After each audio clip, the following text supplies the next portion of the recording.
Hello and welcome, fellow digital soldiers, to True Reporting. It is the 16th of May, and on today's podcast, we will be covering a very interesting article from Bloomberg entitled, Climate Changed. California may go dark this summer, and most are not ready. PG&E, who we are very familiar with from last year, plans to cut power on windy days to avoid sparking fires. The governor also says, I'm worried, fearing week-long blackouts in plural.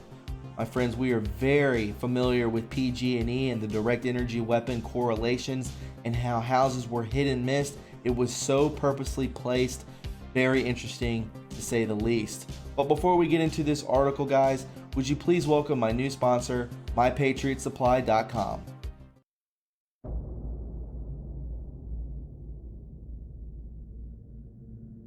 There are some headlines out there the mainstream media is ignoring, like California's big three utilities reminding the public of plans to cut power during fire weather, and experts assess damage after first cyber attack on the US grid. These are stories we're not hearing much about, and we should be paying attention to them. Ask yourself this question: if the power went out for weeks or my credit card was of no use, could I feed my family?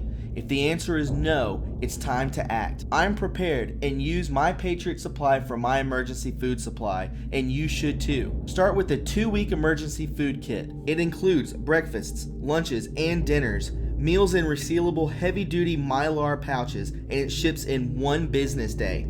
A week of groceries can cost a family of 4 up to $200 to $300. But if you go to MyPatriotSupply.com and type in preparing with True Reporting, I can get you this 2-week food supply for $75, and it will last up to 25 years on the shelf. So go to MyPatriotSupply.com and put in the promo code preparing with True Reporting to get your deal today. Thank you.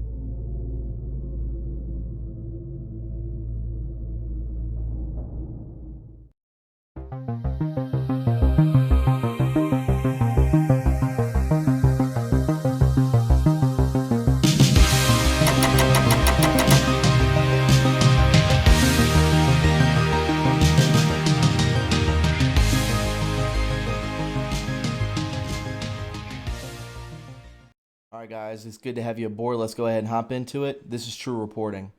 So you remember last year with PG&E and the direct energy weapons. I will bring that up to speed for you real quick with this picture, with this meme rather. The most selective forest fire in history, where we have houses standing, trees all around, and then there are significant trees that are burned down, houses burned down, but still trees are standing throughout the neighborhood. The most selective forest fire in history. Moving along, it says, I'm worried, the governor responds, fearing week-long blackouts, and PG&E plans to cut power on windy days to avoid sparking fires. What days are this? People in California are just going to go without power on random weeks? Sounds like a setup to me, guys. A plan by California's biggest utility to cut power on high windy days during the onrushing wildfire season could plunge millions of residents into darkness, and most people are not ready. The plan by PG&E Corporation comes after the bankrupt utility said a transmission line that snapped in the windy weather probably started last year's campfire. Probably is a key word. The deadliest in state history. While the plan may end one problem, it creates another of California's seek ways to deal with what some fear could be days and days of blackouts. Right, guys, so you're without power, you're pretty much stranded, and they can come in and do whatever they want to do, right?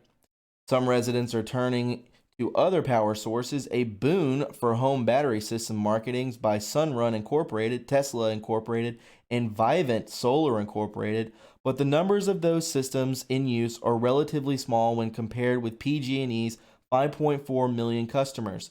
Meanwhile, Governor Gavin Newsom, I wouldn't trust him as far as I could throw him, said he's budgeting $75 million to help communities deal with the threat. I'm worried, Newsom said Thursday during a budget briefing in Sacramento. We're all worried about it for the elderly. We're worried about it because we could see people's power shut off, not for a day or two, but for potentially a week.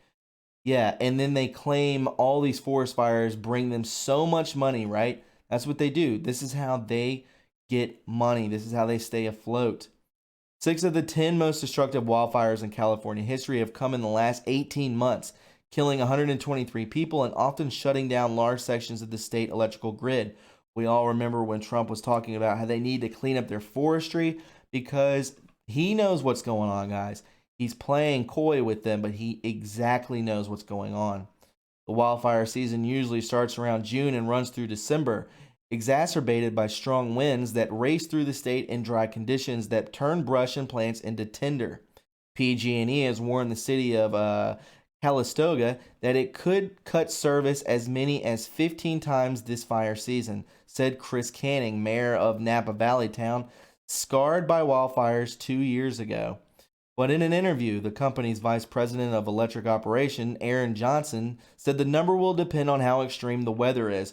Oh, you mean the weather that you geoengineer? You're going to keep people without power for a long time, I guarantee it. While California wildfires put heat on power companies' quick take, the utility also plans to set up dozens of so-called resiliency centers. Okay. Johnson said by telephone, where backup generators can be brought in to run essential services. And initial pilot center is being built near Calistoga, he said. This sounds like a FEMA camp right here, this resiliency center. Wouldn't you say so? Canning said his community is working on its own solution. He's looking at developing a small network of microgrids consisting of solar panels and batteries, which would allow his community to function when PG&E pulls the plug. Street lights dark. The Calistoga mayor started seriously exploring the option after PG&E, fearing wildfire risk, cut power for nearly 2 days last fall, plunging his town into darkness. The outage meant assisted living facilities were crippled, street lights were dark, and gas pumps wouldn't work. At the time, hardly anyone in the town had a backup generator, he said.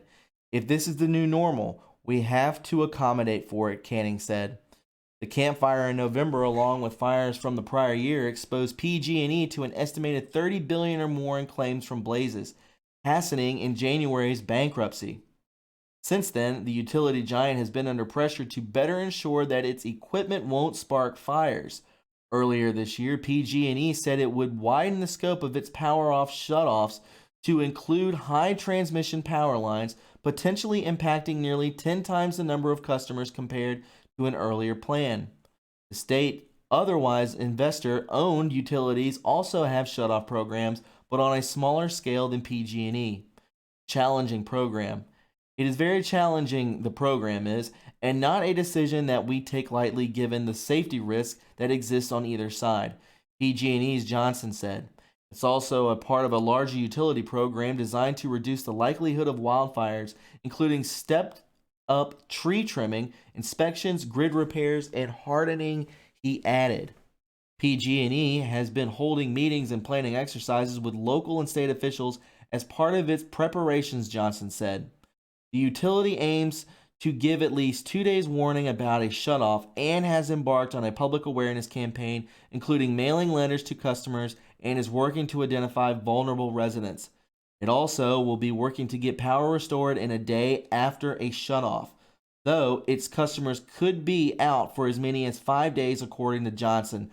5 days sounds like the perfect amount of time to bring in some MS-13 gangs, right? Very scary.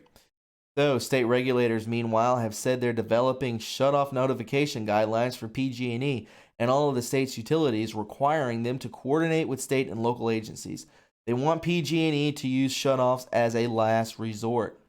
We don't have a lot of practical experience with power shutoffs impacting a large number of people in California, except during the last electricity crisis, said Michael Wara, director of the Climate and Energy Policy Program at Stanford University, referring to the rolling blackout triggered by soaring power prices in 2000 and 2001. This is uncharted territory, he says. So, my friends, my fellow followers in California, please be ready for this, as I believe it is going to be no holds barred. Solar battery combinations. At the same time, the prospect of power outages is driving up interest in solar battery combinations, said Sunrun Chief Executive Officer Lynn Jurek in an interview this week. Wildfire outages are going to continue to happen, she said. It's not just a this year thing. Yeah, obviously, because you control it.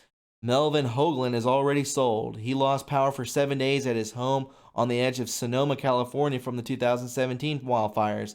All the food in the house rotted, causing a terrible smell that lasted for months. So he had Sunrun install a 9 kilowatt system comprised of 27 solar panels and one battery for his 2,100 square foot home. Well, most people can't afford that. That sounds ridiculously expensive. The system will power 4 rooms for about 8 to 12 hours during a power outage, according to Sunrun.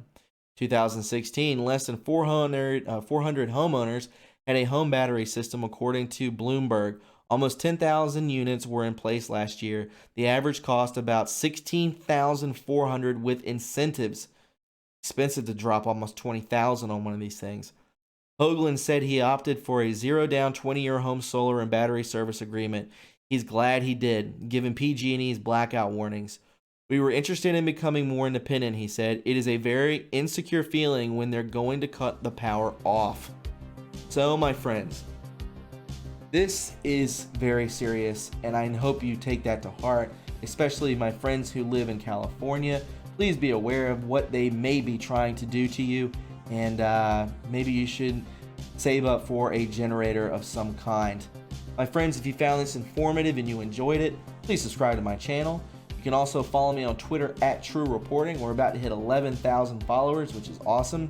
You can also donate to this channel by going to my PayPal or Patreon in the description box below. As my channel, the entirety of it has been demonetized.